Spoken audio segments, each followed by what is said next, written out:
Assalamu alaikum wa rahmatullahi wa barakatuh. Başı doyul. Örsim atmavistер Орсу. 73 года назад чеченцев и ингушей депортировали в Казахстан. 13 лет после скитаний мы вернулись на родину. И сегодня также мы вынуждены оказаться на чужбине. Но мы не должны забывать, что рано или поздно мы вернемся. Мы вернулись в 50-х годах, мы вернемся и сейчас, иншаллах. И мы видим, как Россия пытается ввести раскол в наши народы между чеченцами и ингушами. И не только между нашими народами, между всеми кавказскими народами. Но мы не должны забывать, что нам нечего делить. Мы братья. И все наши беды пришли к нам только с приходом России. Мы должны помнить, что наши отцы бок о бок, плечом к плечу сражались за нашу свободу. И сегодня мы также видим, куда бы ни пришла Россия, она приносит только беды, страдания и горе. Грузия, Украина, Сирия, кто же следующий?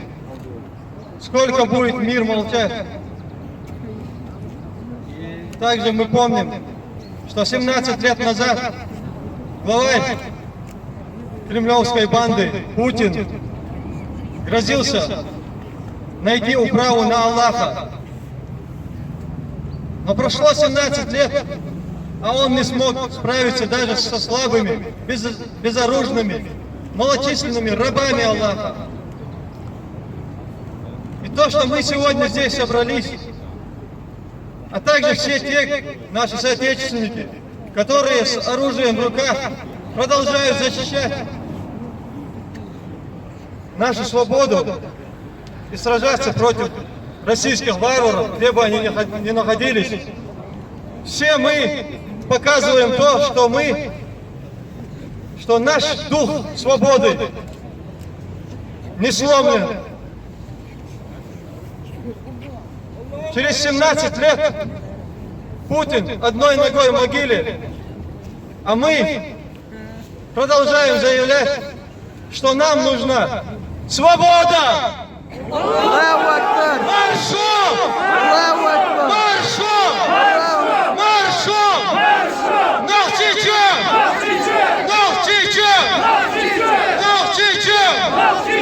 Аллаху Акбар! Аллаху Акбар! Аллаху Акбар! Аллаху Акбар! Сарва дa'вана алхамдулиллахи rabbil alamin. Ассаламу алейкум ва рахматуллахи ва баракатух.